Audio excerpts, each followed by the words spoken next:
Good morning, and thank you for joining us today for our Benefit Specialist video conference. We're excited to have some really great agenda items and guest speakers with us today. Before we get started, I want to just let you know, if you are watching the YouTube live video, that you are able to pause that and pick up where you left off if you should be interrupted. I don't want you to miss anything that we have to cover today. So we also have, let's see, the security mentor training. I just want to let you know that that is due. There was a new lesson entitled When is a Friend Not a Friend that was due August 27th. So if you have that done already, thank you for being on top of it. If not, please take 10 minutes is all it took really to get that going, and there's some really great information in there, as usual, not just for your work computer and your work life, but also it's very applicable to your home security as well. So today with us we have Rich Gannon. He has over 20 years experience working with people with disabilities in Wyoming. He is currently the director of Love, Care, and Dignity, which is a service provider in Cheyenne. He also runs the Wyoming Employment Specialist, or WEST training, which provides training to help providers assist individuals with disabilities in employment and businesses with better accommodating those individuals with disabilities. So Rich is here today to share some information on disability awareness. Welcome, Rich. Well, welcome, and thanks for having me, and good morning, everyone. As Valerie stated, I've worked in this field for over 20 years, and let me be the first to tell you that even though I've been doing this for 20 years, there's no way that I know everything there is to know about people with disabilities. And I keep learning more and more every day about working with people with disabilities. But over this time, I have had a few strategies that I've learned, and I think I could share some of those with you today. If we were in a room together and if I asked for people to raise their hand if you know someone with a disability, I would guess the majority of you would raise your hands. And if we start talking about that, I believe a lot of you would say, you know, I have a family member with a disability or things like that. And if we talked a little bit more about it, I think you would share a lot of the things that maybe your family member, friends can do and their abilities. However, if I would have asked you the same question over 20 years ago, there probably would have been a lot less people that would have raised their hands. So even in this short time frame, people with disabilities have been included more in society. I remember as a kid that the other students with disabilities were always in a separate part of the school. They took recess at a different time, ate lunch at a different time, which led to a lot fewer interactions with people with disabilities. One of the young gentlemen that I went to school with, his name was Tom, and he had a disability, and I never really saw him in school, maybe passing every now and then, but I saw him in church. And Tom knew church. He knew the Mass service. He knew the next steps that we were going to do before anyone did. If it was a part of the Mass where we were to kneel, Tom was the first one. My dad might be sitting down, but Tom was kneeling, and then my dad would take his prompts from Tom as, oh, yeah, we're supposed to be kneeling now. I learned at an early age, and I kind of figured out, hey, if Tom can learn to do this and do some things better than even I knew what to do, that Tom had a lot of abilities, and people with disabilities too. And he had some challenges too, but for the most part, he could learn things. I recognize that. With disabilities, we even in the field of disabilities focus on too much of what a person can't do and but what they can do. Since I work a lot on employment of people with disabilities, I've asked what jobs can people with disabilities do? Well, one job that a person with a disability had was President of the United States, Franklin Delano Roosevelt. So I'm saying am I saying anyone can be president? Well, no, but it doesn't mean that we have to, excuse me, remember that each person is individual and their disability brings their own strengths and weaknesses to it. I know in your guys' roles, you meet a lot of people with disabilities. I'm sure some of those have a visual disability that you can tell when they first walk in the room or come into the room and work with you. And probably a lot of other people don't have a disability that you can recognize, what we call a hidden disability. the first time you might have an interaction with a person with a disability, or when a person with a disability comes into a room, you might be a little nervous. And just let me tell you that that's common. There's nothing wrong with that. And it's not due to that we're afraid of the disability. It's more that we're afraid that we don't want to say or do the wrong thing. We have a couple short videos here that kind of show some interactions with people in some circumstances that people face day to day, and how we can provide better quality service. So I'm going to turn it back to Valerie and have her show us those videos real quick. All right, let me get that up.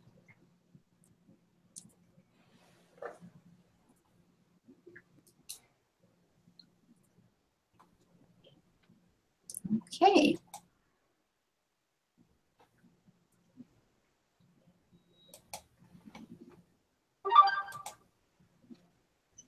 Good morning, Bob. Morning there. And morning, Alice.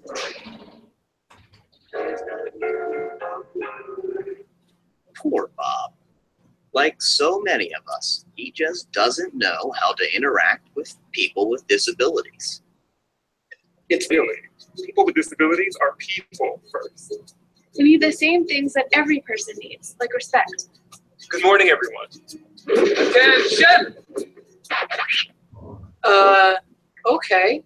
Maybe we need to be more specific. The easiest way to show respect is to focus on the person, not the disability. It's okay. You'll get the hang of it. One easy way to focus on the person is to watch the person signing and not their interpreter.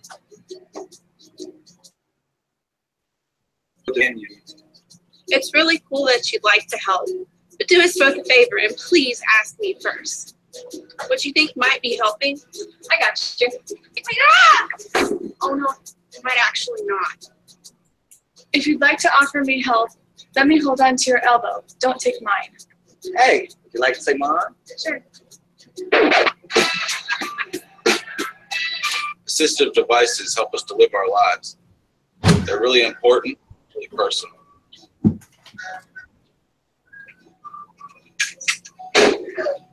Grabbing them only makes it weird for everyone. But please only touch our devices and service animals if we've given you permission. And don't take it personally if I ask you not to. Remember that my service animal helps me all the time. Us would like it if we were separated. Remember, we make our own decisions. We sign documents, vote, volunteer, work, and pay taxes. We get married. So don't audition me just because I have a great smile.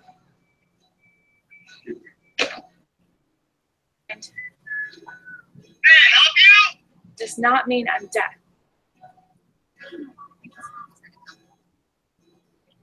Just because I'm deaf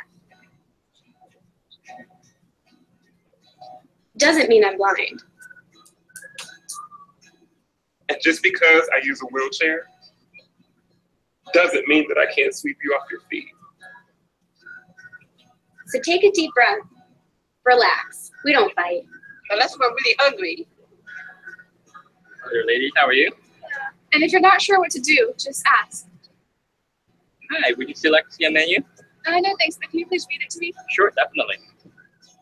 Just treat us the way you would want to be treated, and we'll all be okay.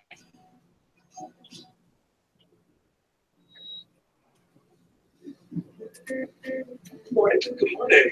Morning, Alice. Right. Awkward no more. Nice job, Bob.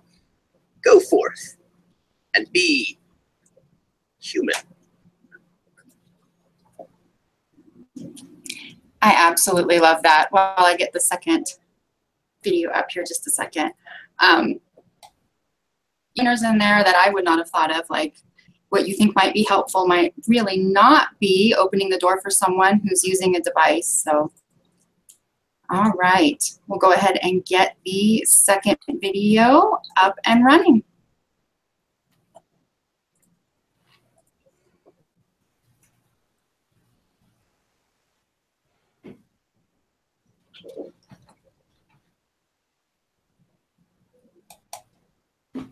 The handicap. Deaf and dumb. Dwarf. Retard. Vegetative. Epileptic. Fit. Patient. Autistic person. Spastic. Confined to a wheelchair. Abnormal. Invalid. Mongol. Stop. Have you ever been called fat, too thin, a giant, too short, dumb, a loser, a nerd, ugly, stupid? How did it make you feel? Language is such an important part of how we shape our views of others, how we display our feelings towards others, and what we think about others. It also plays a critical role in shaping how others feel about themselves. 1 in 5 Australians has a disability. How many people have you spoken to today? How many of those people may have had a disability that you were not aware of? You should not judge people on the basis of what is apparent to you. Do you ever think about the language you are using and the negative connotations it may imply? The fact that it may be offensive and derogatory to the people around you? It is not the disability that people have that separates them from society. It is society itself. Inappropriate terms and catchphrases dehumanize the individual by simply referring to them as their disability. Meet John. John lives in a town in Australia. From the time when he graduated high school, he worked at the local newspaper and worked his way up the ranks until he became the editor. He held this job until recently, when he ran a successful campaign and became the mayor of his town. John has a solid network of friends and is happily married. John was in a car accident at a young age and no longer has the use of his legs. John uses a wheelchair and through his youth was constantly taunted with the term cripple. Was this the mental image you had painted of John? People are so much more than their disability. Stereotypical depictions of people with disabilities have lowered our expectations and understanding of what they can and do achieve. Meet Erica. Erica is a 21-year-old waitress who works at her local coffee shop. Erica has an intellectual impairment. Meet Tom. Tom works on a farm in outback Australia. He lost one of his hands in a machinery accident. Meet Jane. Jane is happily married and has 2 daughters. Jane has multiple sclerosis. Meet Nick. Nick is an 8-year-old boy whose favourite things are trucks and chocolate milk. Nick has autism. Parallels and relationships between these 4 people's day-to-day lives are not easily seen. So why is it that society lumps them all into one group and simply refers to them as the disabled or the handicapped? Such broad generalizations disassociate the individuals with their self-identity and simply equate the individual to the disability. People with disabilities are part of the community. People with disabilities have feelings, annoyances, desires, goals, emotions, aims, frustrations, wants, and needs. People with disabilities are just like everyone else in the community.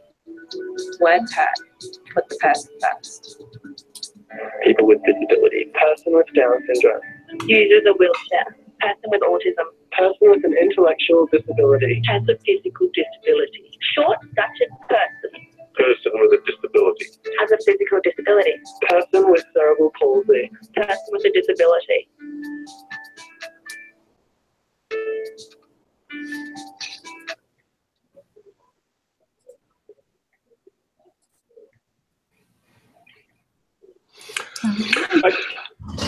I think those videos did a good job talking about people with disabilities and focusing on the person.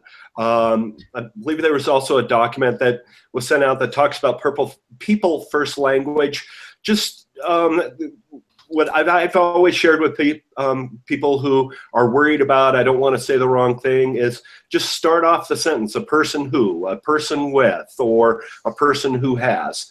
1 in 5 Americans has a disability. There's a good possibility that during your lifetime, you could have a disability, whether it's short-term or long-term. So just remember those numbers, that there are quite a few people with disabilities out there.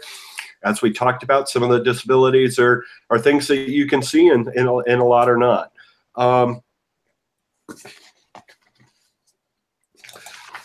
Just a couple things that outside of people first language that maybe we need to think of. And just kind of hitting on some of those points again that the video had. A person's wheelchair or any type of assistive devices that they have are, a part of their body. So touching or grabbing it or even coming up behind a wheelchair and grabbing the handles on it. Just remember that's an extension to a person's body. A service dog is a working animal. If we go up and pet the dog, we're taking it off task. So ask first. Just know that some people might say, no, you can't pet him, he's working. Getting a dog back on task, getting him back to work so a person's safe and know the curb's coming up, or those types of things are important for service dogs. Talk directly to a person requesting services, not the interpreter, not a support staff that might be with them. Just good common courtesy. And remember, for someone who has a speech impediment, they probably had it their whole life and they're used to repeating themselves. So if you ask someone to repeat themselves because you don't understand what they say, that's quite common for that person and they're used to it. And a lot of times, you know, if we're just agreeing with what they say, we're doing them more disservice. And lastly, it's just been my experience, the best way to provide quality customer service to people with disabilities is to provide the same customer service to them as you would a person without a disability. Thanks for your time. And if there's ever any questions, you can get a hold of Valerie and she can give you my contact information. Thanks for having me today. Bye. Thank you for joining us. Right, that was really great information. I really love some of those pointers. I think that common courtesy is a great thing all around. So with that, I would like to welcome Mr. Jim McIntosh, and he is the administrator of the Division of Vocational Rehabilitation. Welcome, Jim. Val, and Jim, can I do a brief introduction and background first? Is that okay, Jim, if I interject for a second? Absolutely. Okay, thank you. Good morning, everybody. Thank you for joining us, and thank you for paying such great attention to these really important topics. I would like to give a little bit of background as to why we are discussing individuals with disabilities and our interaction with them.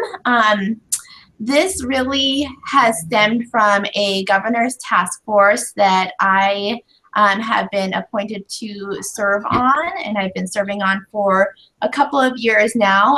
I serve with Jim and also Rich, who just presented to us. And the focus of this task force is to really start changing the conversations in regards to individuals with disabilities and how we might be able to promote other options for them besides just signing up for Social Security. So it's starting to have that recognition and that realization that individuals with disabilities, just because they may have one, doesn't mean that they are any less capable of performing in a job setting, in an integrated work setting, than anybody else. And so really we're just kind of laying the groundwork with making sure that everybody is comfortable when individuals with disabilities come into our office, and having that realization that if our clients express a desire to work, whether they have a disability or not, that we can really support and encourage them in that endeavor. We have a number of programs to be able to do that. All of you know the community resources to be able to do that. And Jim is going to speak a little bit more specifically about DVR and how they can assist with that and how we might be able to refer individuals that way as well. So really that is the catalyst for this conversation, and it's why we want to start getting everybody a little bit more acclimated to these types of conversations and this type of thinking. So please, if you have any questions after this training, don't hesitate to reach out to myself or Val, and if we don't know the answers, we can certainly get you connected with those who do. So with that, I will now kick it off to Jim. Well, thank you, everybody. And I really appreciate the information that Rich provided. Good information, it's current information, and something that we deal with every day. To give you a little bit of background for me, I started with the vocational rehabilitation in 1976, so probably before some of you were born. And I worked as a counselor in Evanston and have worked through as an area manager, deputy field services, and finally the administrator. The only reason I mention that is VR has changed remarkably over the years, with one exception. It is still an eligibility-based program. The eligibility is pretty simple, really. An individual must have an impairment that's an impediment to employment. Anybody can apply for services. Anybody on this conference today can apply for services, and we'll take them through the eligibility process. So one of the things I want to really emphasize is you folks, if you've got an individual that you think might be eligible for our program, you do not have to determine eligibility. That's our chore. So if you're working with somebody and you think, I'll bet they could benefit from VR services, make the referral and we'll work through that process with them. A lot of people ask us, well, what services do you provide? My question is, I don't know. It's really based on a case-by-case basis. What we look at is the rehabilitation need, and not necessarily rehabilitation wants, but if a person has a need, we can provide that service. Upwards of buying dairy cows for a guy in Lyman, Wyoming, to freezing 1,400 chickens out of Worland one time. So we can be pretty creative, hopefully a little better than that, but don't hesitate to make the referral because you think we might not be able to provide that service.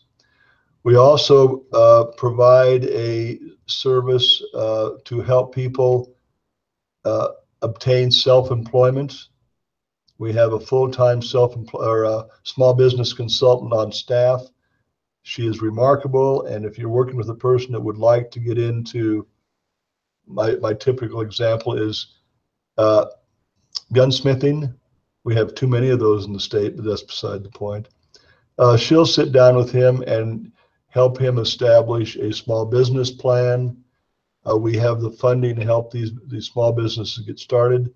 And we start about between 50 and 60 small businesses a year after they go through that process. VR has changed with the new act of 2014, the Workforce Innovation and Opportunities Grant. Most people call it WIOA or WIOA. Changed the way we look a little bit.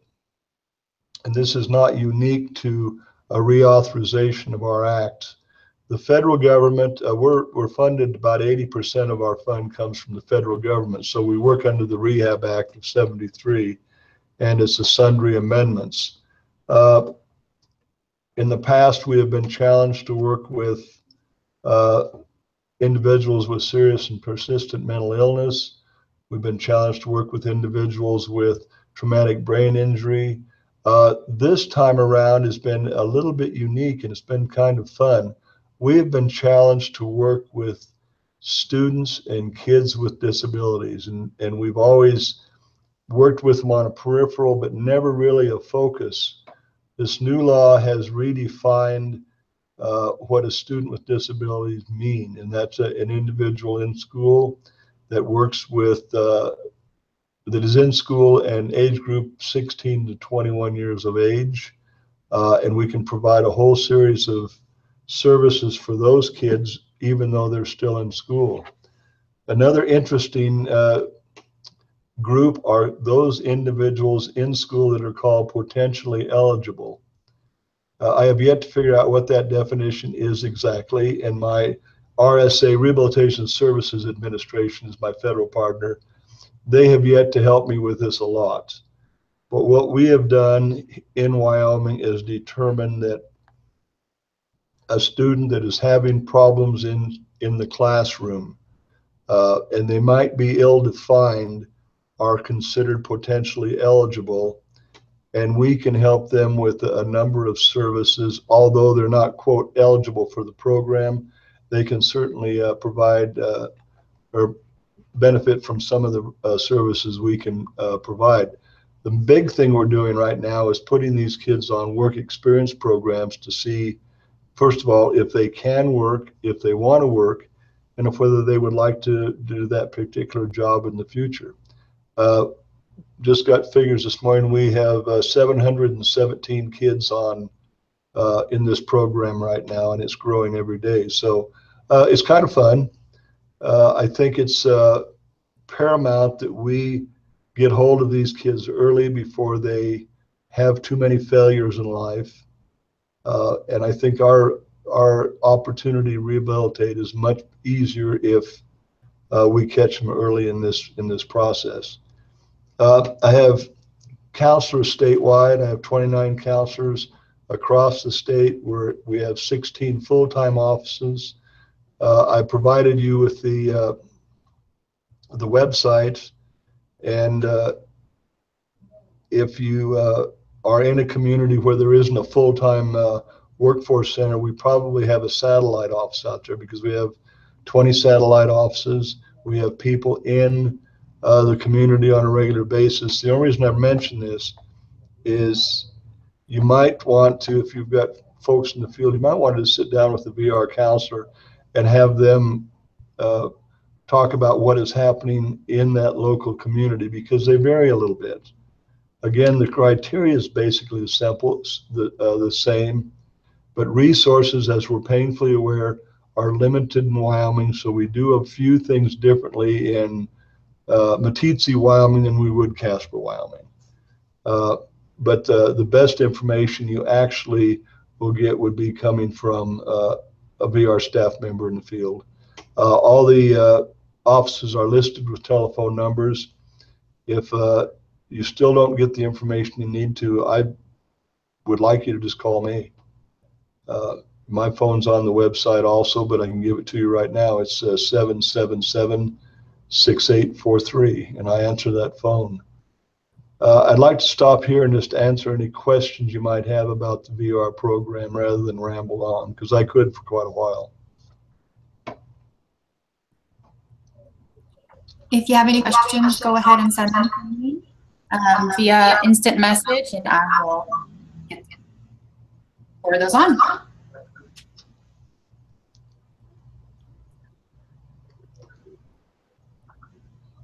And if you don't want to do that now and you have a question later, just send me an email. It's the same like most of us. It's jim.mcintosh@wyo.gov. And I'll respond to you that way too. I am not seeing any questions come up right now, Jim.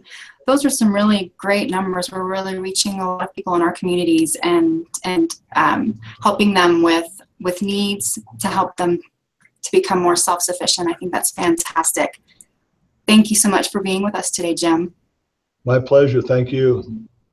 Have a good day. You too. Bye-bye.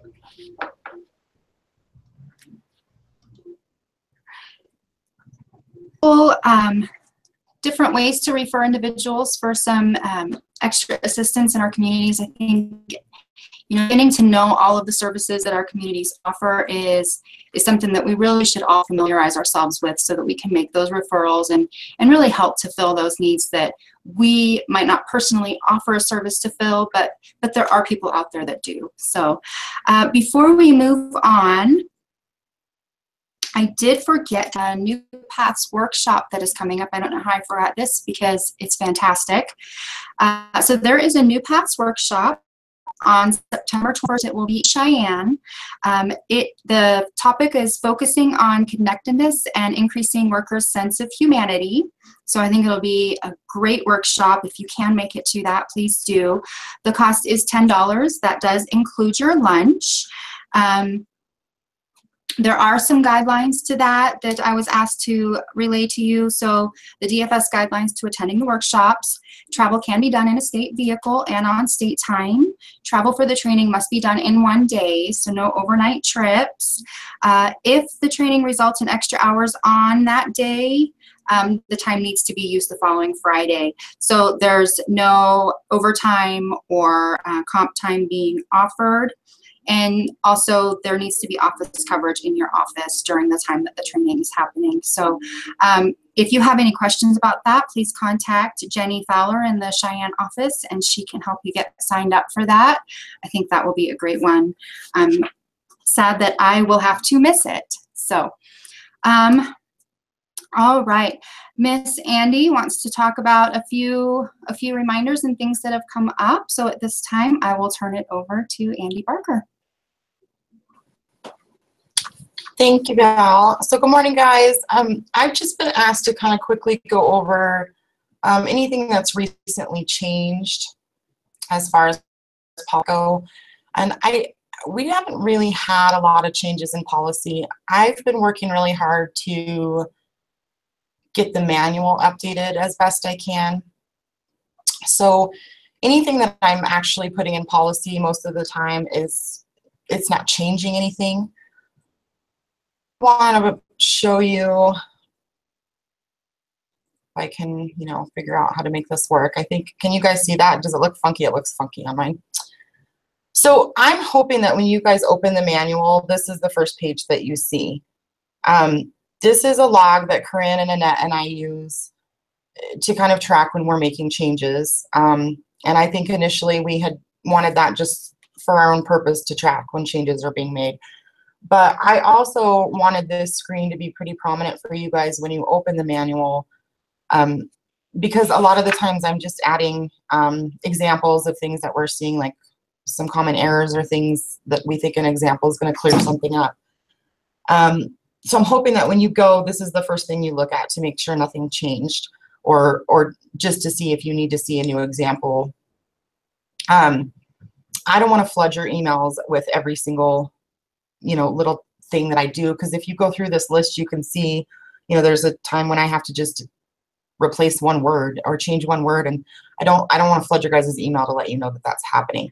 But please do know that if I'm changing something major, you are going to get an email from me that's explaining what is actually changing, such as October 1 when our income guidelines and things like that are changing.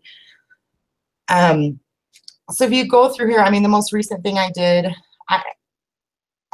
is added an example about when we have a disabled individual in the home, but they're for whatever reason not actually receiving their benefit. So their payee is not in the home and is not contributing that benefit to the home. We need to make sure that the individual is still coded as disabled, so that the net income is actually calculated rather than the gross. So, that was just something that happened that we saw in a QC. And like I said, I don't know how often it happens, but the more things that we can get in there to make things more clear, the better. And so if you guys are having, something specific, if you're struggling with that an example in the policy manual is going to help, let me know. I have a whole stack of updates and things like that need to go in here, and I just kind of do them as I go. So obviously the manual is always going to be a work in progress for probably forever. So if you guys, like I said, if you have questions, if you have examples, let me know. When I was asked to go through this and kind of go through changes, and I read through this, nothing has really changed. It really has just been making some corrections, some things that maybe the feds noticed, or just adding some examples. So really no big changes lately. Other thing I want to go over with you just very quickly. Did that change? Am I in okay, I'm in 1201 now. Okay, so we're kind of seeing some confusion with the cert periods, or maybe not some confusion. Maybe you guys are just really following the manual pretty hard. When we are looking at certification periods, in 1201, G is really where it starts when we're talking about giving a 4 to 6 month cert period. these are kind of guidelines that you should be following, but they're not, you know, hard, solid rules. So if we have a household that has had the same employment for, you know, 2-3 years, their hours are typically the same. A lot of you guys are still giving the 4-month cert because you're kind of saying, you know, they have fluctuating earned income.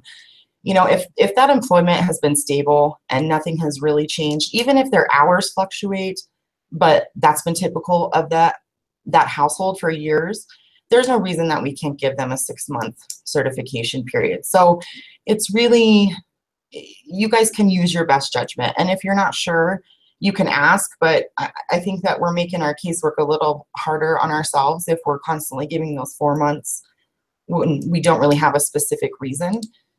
Other than it is hard for us to decide whether earned income is fluctuating or not. But I think that you guys have pretty good judgment on that. I think that you're using the policy, you know, as it's written, and think that you can't deviate from that. But we want you to be able to use your judgment and make those decisions. Does anyone have any questions on that?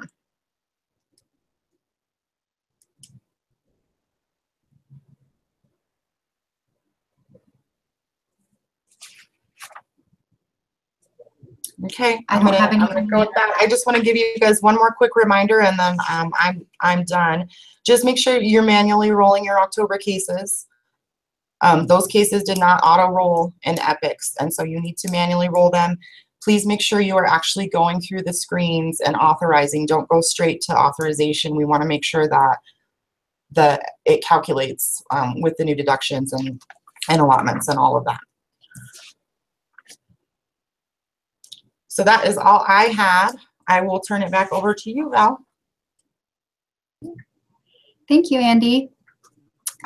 Before we get started with our student policy training, I do want to talk about a couple things that have come up recently. First, a reminder that when you are pulling your EDRS reports, if you do have a hit on those reports, we do need to be getting secondary verification by contacting a state who issued the disqualification to verify if that disqualification period has been served or not. So make sure that we are following up on that and that we are narrating that, and we'll be good to go. So the other thing we have noticed in a lot of the QA and QC reports that we're getting, I just want to talk about this a little bit. And I know, you know, Andy did a great job at our regional conferences talking about time and finding a process that works for you where you're able to really focus on the task at hand without interruptions and things. So I hope that everyone went back to their offices and is working on finding a way to make some of those suggestions work for you and in the way that your office is ran. A good majority of what we're seeing in the QA and the QC reports are things that, you know, it's just being in a hurry and maybe not catching a discrepancy or catching it and following up on it, but forgetting about it before you actually go in and work the case. So I just want to talk about, you know, if we could take 5 minutes at the end of processing our cases to go back and recheck our work, just, you know, double check everything that you've done, look through all of the screens, that would really help to stop some of these possible errors and errors that we're seeing. So, you know, one thing is definitely slow down. Pay attention to that conflicting information. If you have information on the application and it's different from what you're getting in the interview, and that's even different from what you're seeing on the verification as it's submitted, make sure we're taking a few minutes to catch those and to follow up on it. And then also to make sure that we are narrating that thoroughly, that we did see that and this was the result of our follow-up. So, you know, take 5 minutes when you're done to double check your work. Like I said, go through, check the FSBH screen. You know, make sure that the household number rolled through properly, that the income is correct, that the benefit amount is correct and makes sense with the actions that are being taken. Double check that address screen. Make sure that our notices are going to the correct address. And when you're sending a denial notice for not turning something in, double check your pen notice. Make sure that the information that you're denying for matches what was requested. So the other thing that we're seeing is items that aren't necessary for eligibility determination. It might be something that you requested and say it's a DFS 301, but that person maybe is working with vocational rehab, and so they're exempted from work registration at that point. You want to make sure that you're checking all those little pieces and we're not denying for something that isn't necessary. So we do need to still be doing our peer and supervisor reviews on all denials. So, and I know that you know, it's just another step that we have to go through. It takes a few more minutes. We're having to take somebody else's time to do that. But it really, really is important, and we do have to be doing that. So, and when you are reviewing a peer denial, make sure that you are double checking that pen notice as well, and making sure that everything matches, making sure that it's only required items, and that the denial notice does not list something that was submitted. Sometimes a piece comes in, but not the others. We need to make sure that we're denying only for the ones that did not come in. So, so that's it. You know, everyone, we're doing good work. We're doing great work. We're helping to meet the needs within our community, and that is fantastic. And I know we just kind of get in a hurry, and sometimes it's hard to slow down. But if we could start making that part of our daily process, I promise it will be easier to continue that as you go on. All right, so it is fall. As most of us know, it is time for back to school. Those of us with younger kids are saying, woohoo, time to go back to school. Something that we see here in the office is we have individuals who are going back to college for higher education. And so we wanted to do a quick refresher on student policy, since that's something that we'll be seeing a lot of. So give me just a second and I will get this training shared.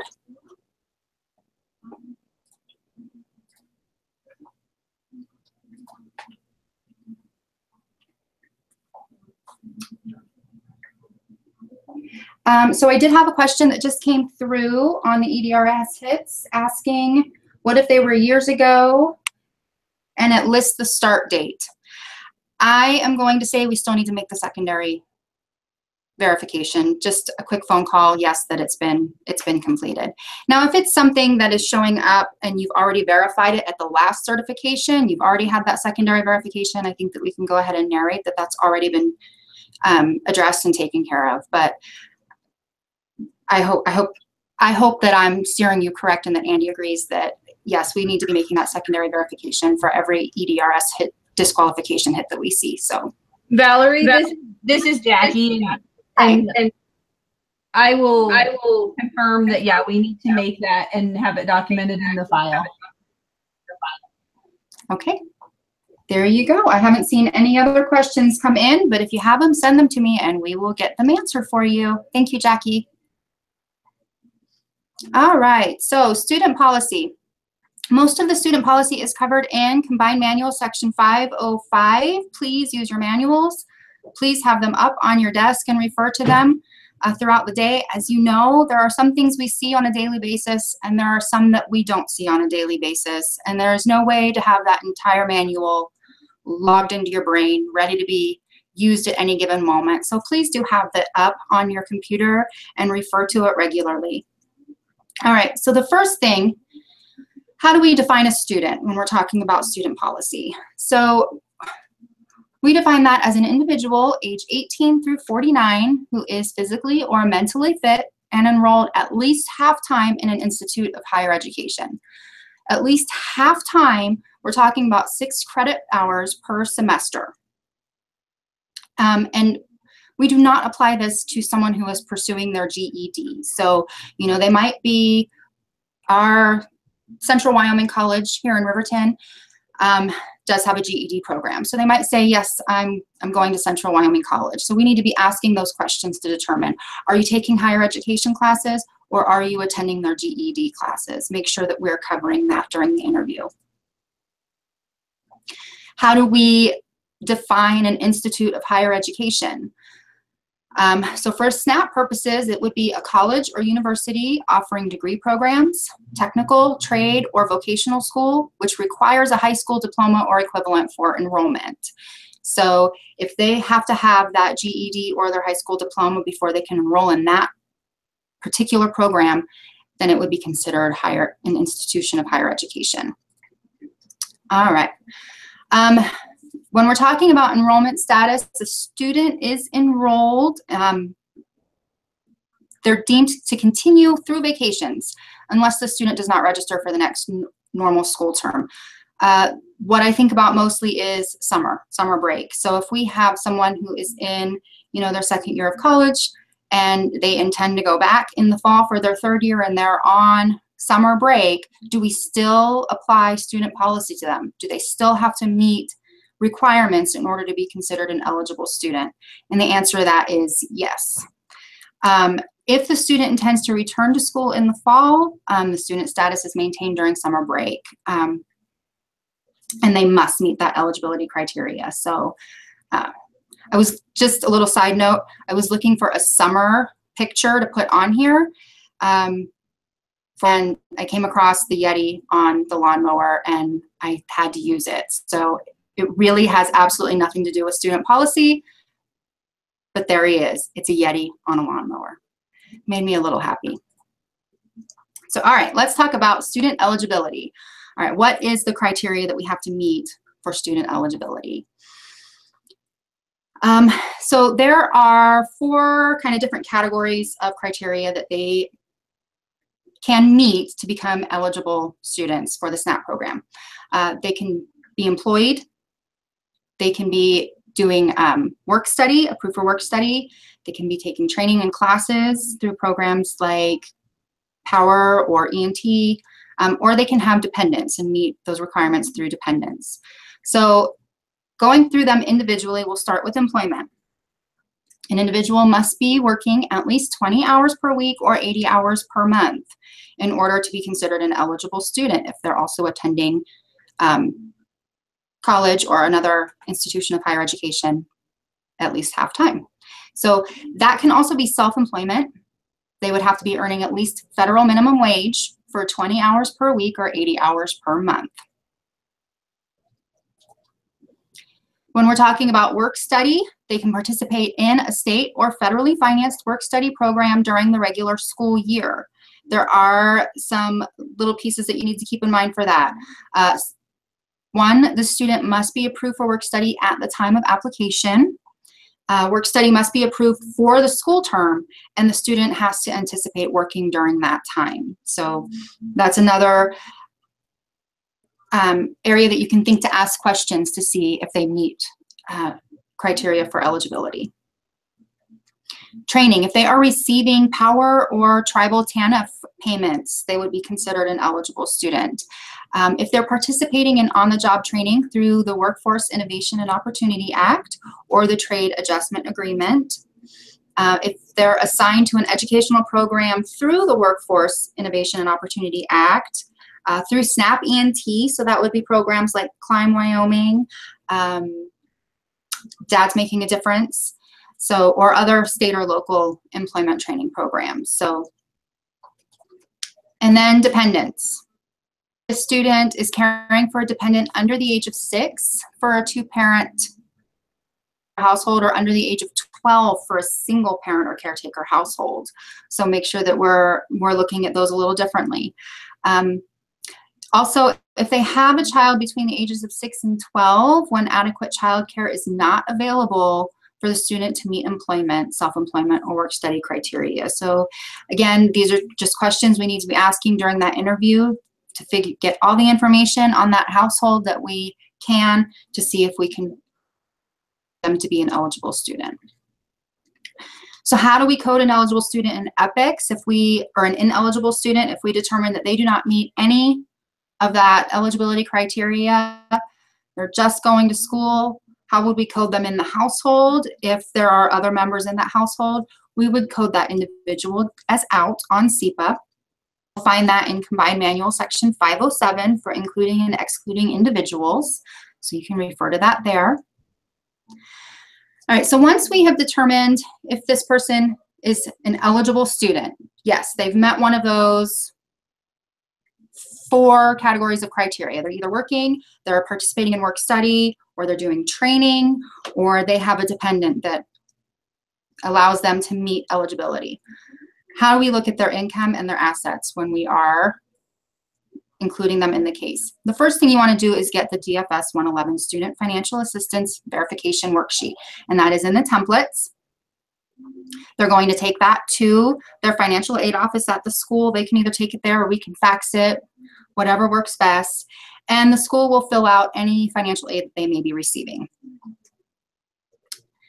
Once we have that back, how do we read that form and determine what's countable, what isn't?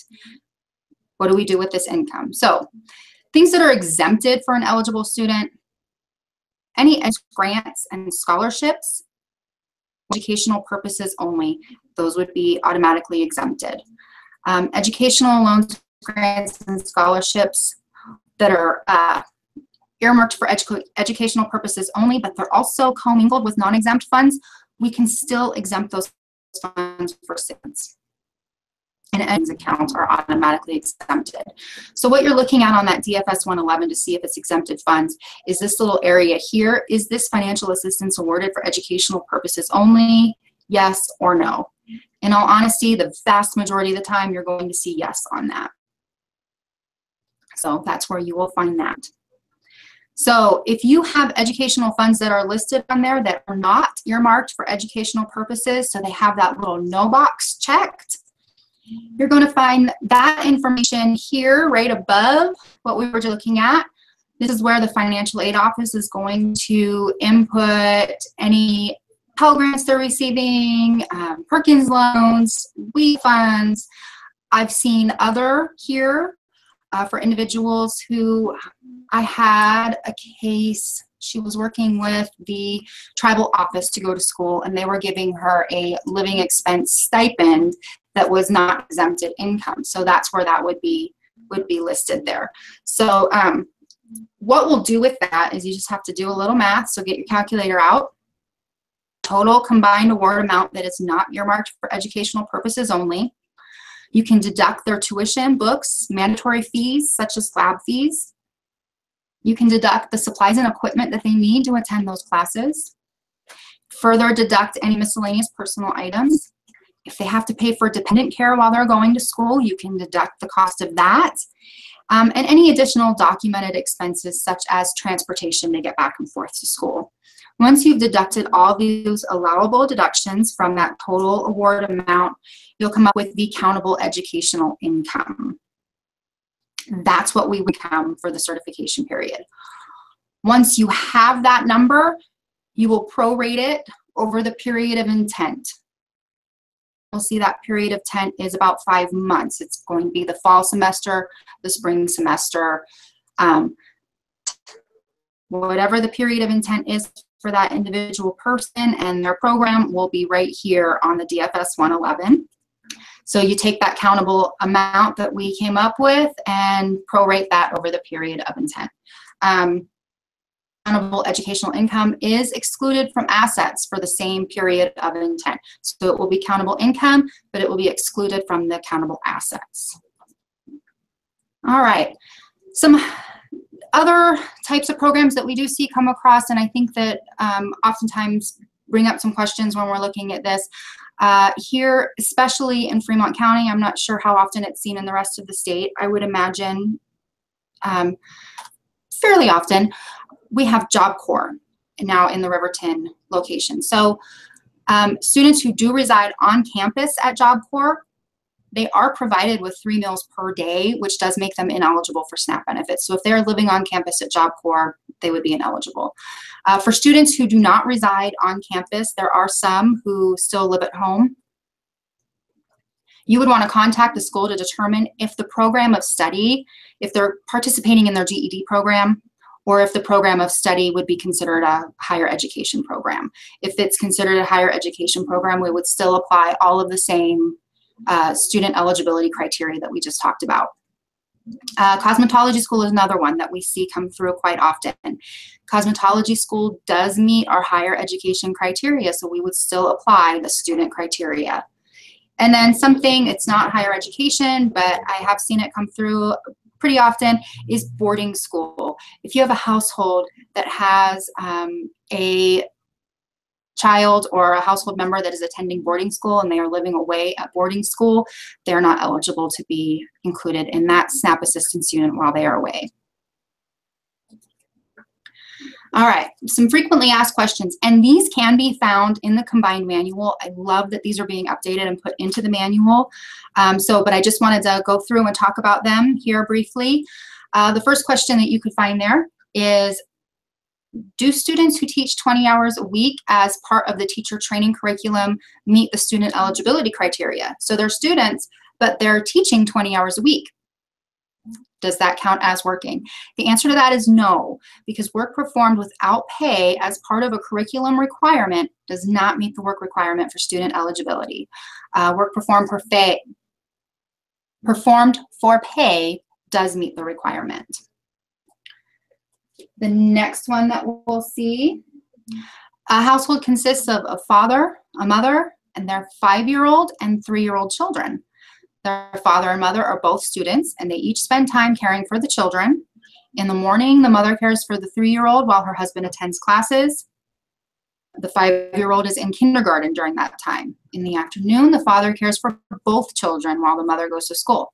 Can both parents be eligible students? Can we use that dependent criteria to exclude them or to eligible student? The answer to that is yes, since each parent is fulfilling the requirement. So they are responsible for the care of a dependent household member under the age of 6. So each one is caring for a different dependent under the age of 6. The regulation does not state how long the student must be responsible for the care of the child. Student eligibility criteria is based on responsibility for the care of a dependent to be consistent with work registration exemptions. So more than one person cannot obtain eligibility by claiming to be responsible for the care of the same dependent. In this situation, each parent cares for a separate child time. The next question we have is, a person who is a full-time student in an institution of higher education during the fall and spring semesters applies for food stamps during the summer, and we talked about this a little bit earlier. Would that person be considered a student if he is not attending summer school? And like we said, if he is planning to foster again, we would still include, we would still count him as a student, and he would need to meet student eligibility criteria. If he's not planning on attending the fall semester, so if he has quit school, he's done, then we wouldn't consider him a student. So, all right. A student's eligibility during the spring semester was based on participation in work study. No work study is available in the summer. Is she ineligible if she attends school in the summer? So the student would be eligible during the summer if she participated in work study during the school year. That's when we're looking at the regular school year, and summer is not considered regular school year. So the student participating in a federally financed work study program during the regular school year may be eligible. So we could still look at them as an eligible student in the summer. All right. I did see a few questions come in, so let's see if we can get those answered. All right. Let's see, give me a second here. In a bank account of the student graduated.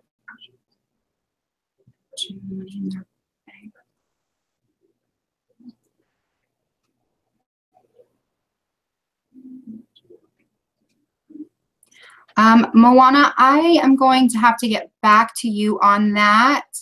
I want to get a little more information on that particular situation. The question is specific to a particular case.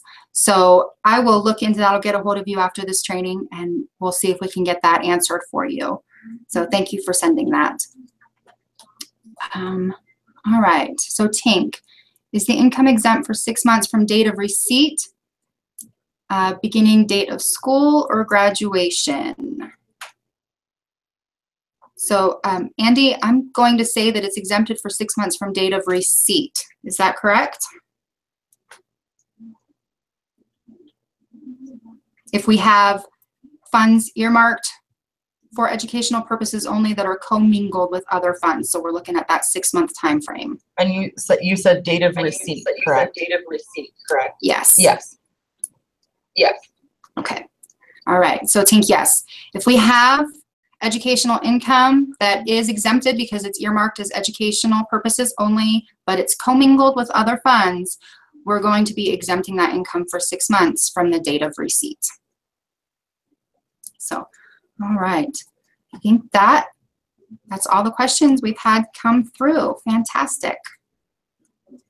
Okay, so I'm going to end this on a positive and exciting note, exciting for me, hopefully for everyone else too. We have a few revised forms that are now in our templates. One of which is the DFS 103 change report. That one will be effective October 1st. It does have on there that begin October 1st for SNAP benefits. So, but that one was not in the templates yesterday when I looked, but it is coming any day. So we will have that up and running. Please take a look at that. Let me know if you have any questions on it. The other one is the DFS 117 Child Care Expense Verification Form.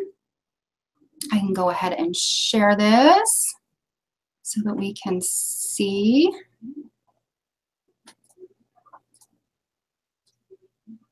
All right, so this is the Child Care Expense Verification Form that is now updated and in our templates, ready to be used right away. It says September 17, but I think we can go ahead and use it right away.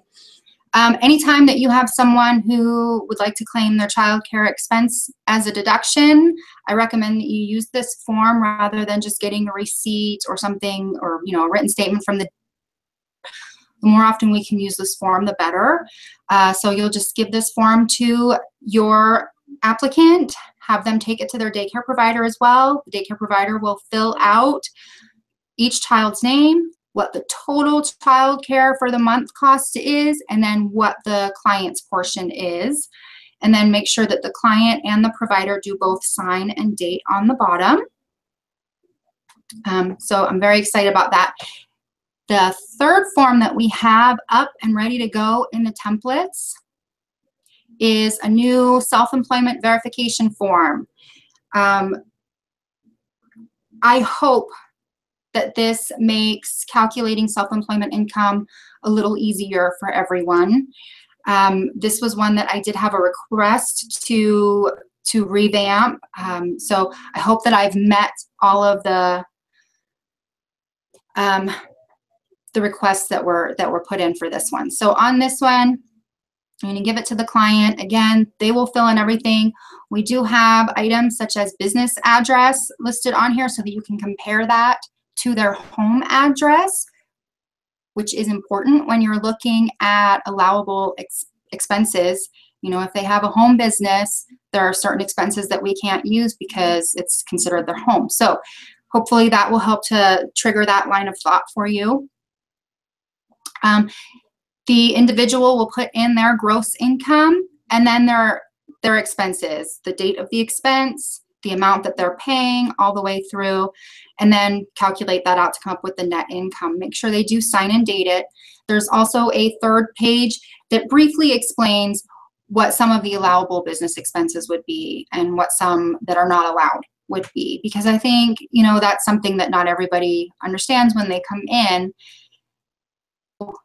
What the IRS allows, but our requirements are a little different from the IRS. So, and this also opens up an opportunity to have those conversations with your applicant, with your client in the office.